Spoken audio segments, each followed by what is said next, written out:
So বন্ধুরা, এইখানে একটু দাঁড়ালাম রুদ্রপ্রয়াগের 8 কিলোমিটার আগে। আর এখানে শুধুমাত্র বাইকটা পার্ক করে রেখে দিলাম। আর এই একটা হোটেল, জাস্ট এই হোটেলে আমরা ঢুকলাম এখন খাবার খেতে। সো খাবার অর্ডার করলাম আর খাবার আসছে। তো এখানে সব কিছু জিনিস রেখে এখন খাবার জন্য বসলাম, কারণ এখন সময় বাজে 1:06 আর খাবার বানাতে একটু সময় লাগবে। এখন দেখা যাক এখান থেকে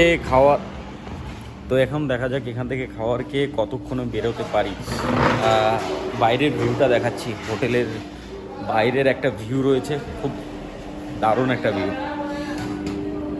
সো হোটেল থেকে বাইরের ভিউটা দেখো, অ্যাকচুয়ালি চোখ লেগে যাচ্ছে।